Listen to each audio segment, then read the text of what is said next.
Nah guys, kembali lagi di channel Aprisitorus, di mana channel ini akan memberikan diri kamu suatu informasi baik dari pekerjaan, asmara, keuangan, ataupun kehidupan diri kamu secara general.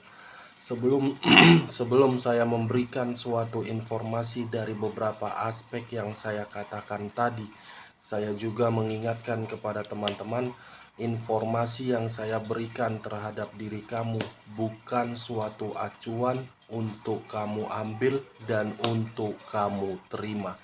Saya hanya bisa memberikan diri kamu suatu informasi berdasarkan kartu yang saya pegang ini. Diri kamu hanya bisa berencana terhadap kehidupan kamu, akan tetapi di balik dari informasi dan perencanaan tersebut, lagi-lagi yang menentukan adalah Sang Pencipta. Sebelum saya mengambil satu persatu kartu yang saya pegang ini secara acak, saya juga mengingatkan kepada teman-teman, apabila ketemu dengan channel saya, agar menekan tombol subscribe-nya dan menyalakan loncengnya, supaya next video saya lebih semangat untuk memberikan suatu informasi terhadap kondisi energi kamu dan kondisi energi manusia yang selama ini kamu prioritaskan. Oke Wak Geng, kali ini saya masih akan mengarah terhadap manusia tersebut. Apa yang dia dapatkan dari orang barunya atau dari pihak ketiganya. Kita langsung saja. Saya akan mengambil beberapa kartu, di mana kartu yang akan saya ambil nanti bisa saja bersifat resonate, bisa saja tidak bersifat resonate. Semuanya saya kembalikan terhadap pola pemikiran kamu. Semuanya saya kembalikan terhadap kondisi energi yang kamu miliki untuk saat ini.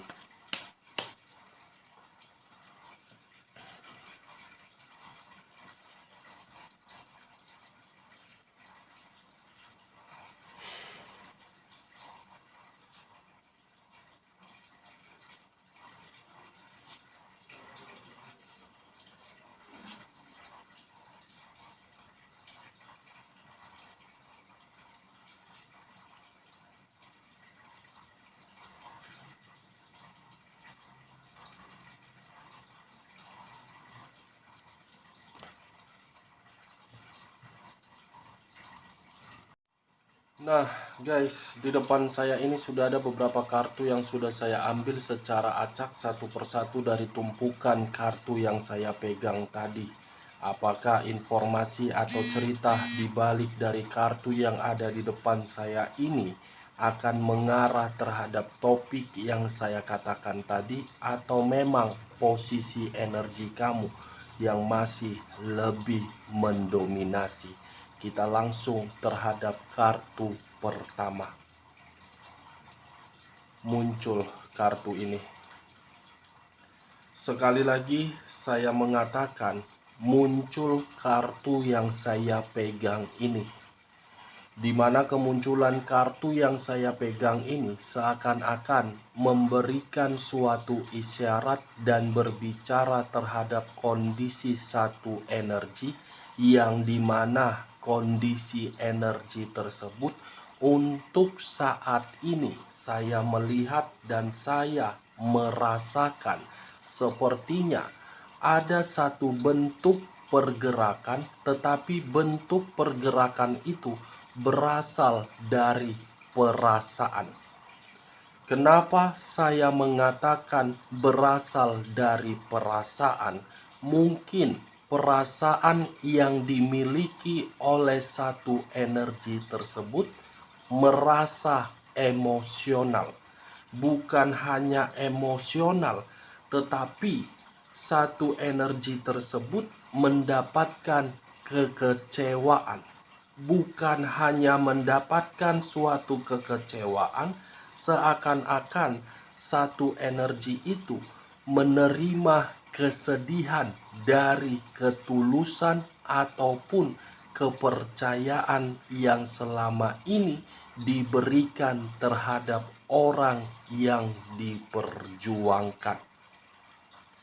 Kalau saya mencoba untuk bergeser sedikit dan mengarah terhadap pihak lain, serta mengesampingkan satu energi yang saya katakan tadi, kartu yang saya pegang ini seakan-akan memberikan suatu gambaran yang dimana gambaran itu mengarah terhadap pemikiran. Kenapa saya mengatakan mengarah terhadap pemikiran? Bisa saja kartu ini mengharuskan atau memberikan suatu penyesalan yang begitu sangat mendalam. Apa yang barusan saya katakan bisa saja mengarah terhadap posisi energi kamu, dan apa yang barusan saya katakan bisa saja mengarah terhadap manusia tersebut. Akan tetapi, sebelum saya memberikan suatu informasi terhadap kemunculan kartu yang saya pegang ini, terlebih dahulu saya akan mengarah terhadap energi kamu sebelum saya mengarah terhadap manusia tersebut. Sebelum saya mengarah terhadap manusia tersebut, terlebih dahulu saya akan mengarah terhadap posisi energi kamu. Di mana ketika diri saya mengarah terhadap posisi energi kamu, baik secara pemikiran, perasaan, ataupun kondisi batin yang kamu miliki, seakan-akan kartu yang saya pegang ini menyimpulkan bahwasannya kamu sudah kehilangan yang namanya kebahagiaan. Kamu sudah kehilangan yang namanya kenyamanan, dan kamu sudah kehilangan yang namanya ketenangan. Kebahagiaan yang hilang dari diri kamu itu diakibatkan dari seseorang yang dimana seseorang tersebut tidak bisa menjaga satu komitmen yang selama ini dibina terhadap diri kamu, yang dimana ketidakbahagiaan itu lebih mendominasi untuk mencari keuntungan daripada memberikan suatu keseimbangan di dalam hubungan kamu. Akibat ketidakbahagiaan itu membuat pemikiran kamu beranggapan saya yang terlalu tulus, atau mungkin saya yang terlalu bodoh untuk memberikan ketulusan saya itu terhadap orang yang saya perjuangkan. Five of Cups terdiri dari 5 cawan. Kalau saya mencoba untuk mengambil satu cawan dari kelima cawan yang saya katakan tadi, satu cawan yang saya ambil itu memberikan suatu gambaran bahwasannya hubungan asmara yang selama ini kamu bina hanya memberikan kamu suatu rasa sakit hati dan kesedihan. Bagaimana Wak Geng? Apakah perkataan saya tadi kamu membenarkan, atau mungkin perkataan saya tadi dapat kamu terima secara logika? Kalau perkataan saya tadi bisa kamu terima secara logika, kamu angkat. Tetapi kalau menurut diri kamu perkataan saya tadi tidak bisa kamu terima secara logika, jangan kamu angkat dan jangan paksakan terhadap kondisi energi kamu agar perkataan saya itu bisa bersifat resonate ataupun tidak resonate. Five of Cups, 5 cawan, membuat semua perencanaan kamu tertunda akibat hubungan asmara kamu. Five of Cups membuat diri kamu seakan-akan tertinggal dari kondisi yang ingin mendapatkan suatu perubahan.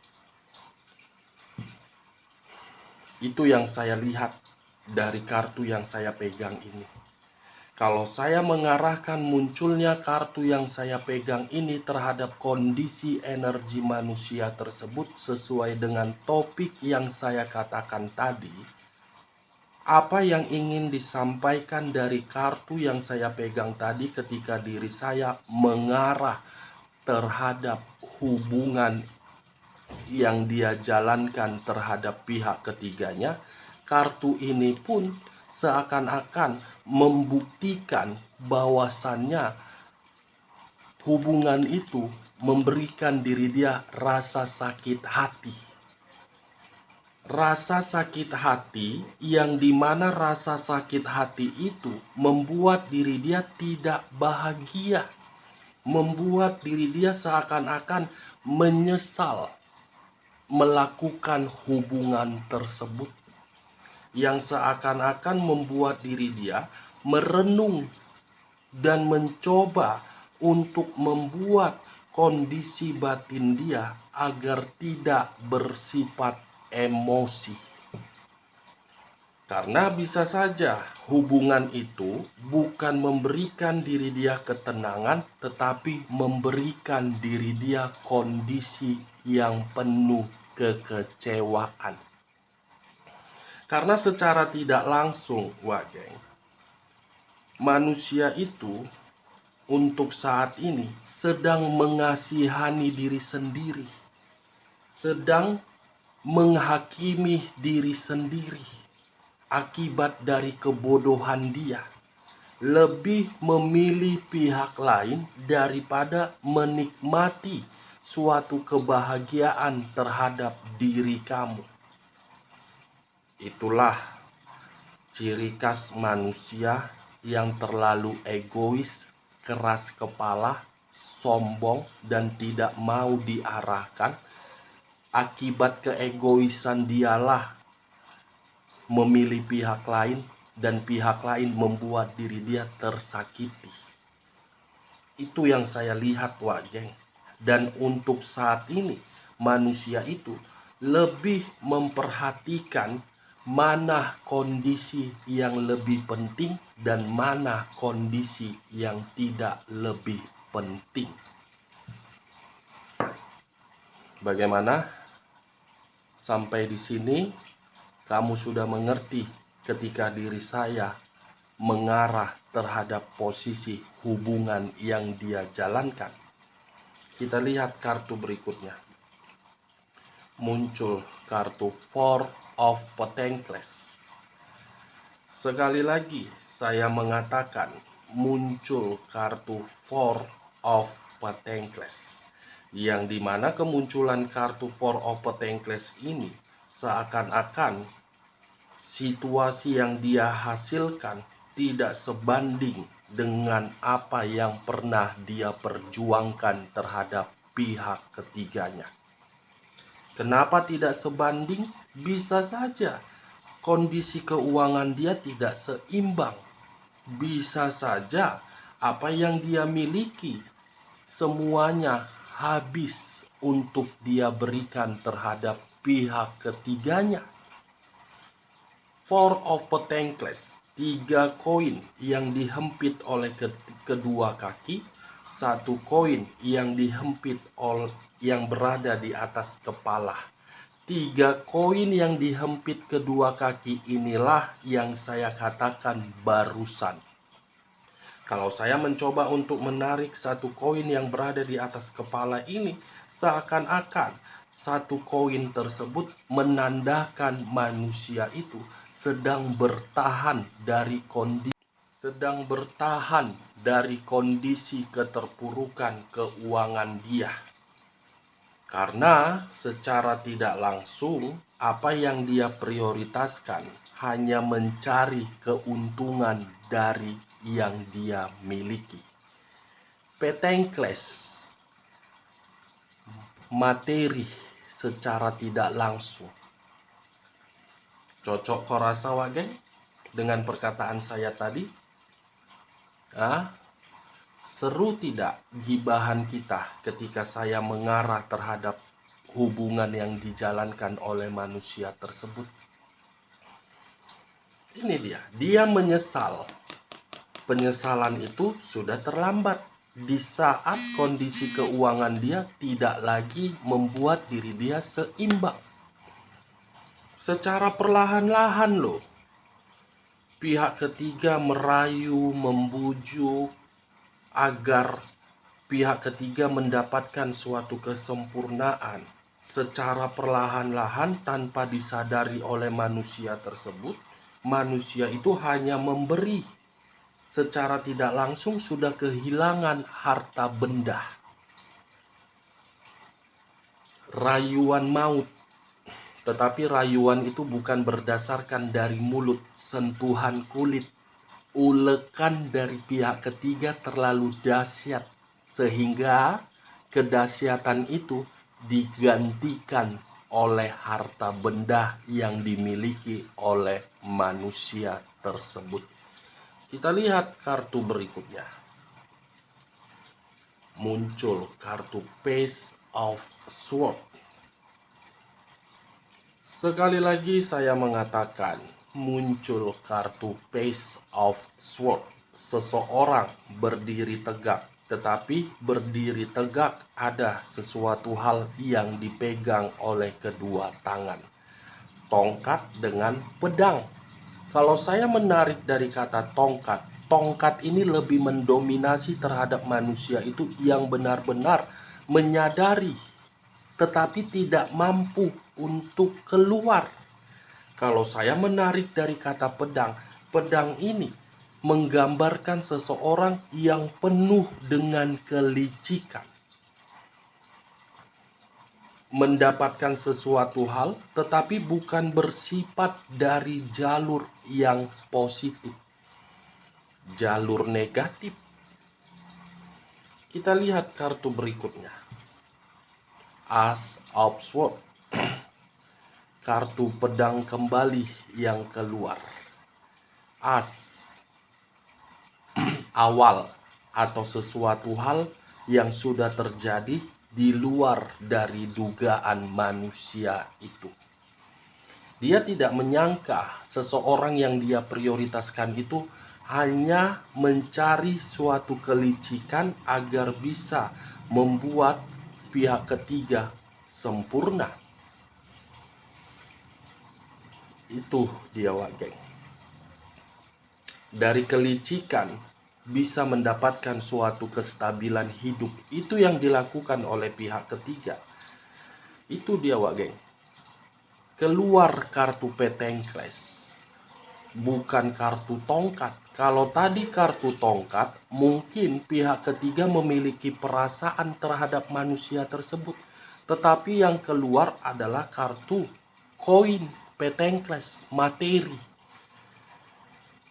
Laki-laki yang bangsat, perempuan yang bangsat. Itu dia. Bagaimana perkataan saya? Semakin seru atau tidak?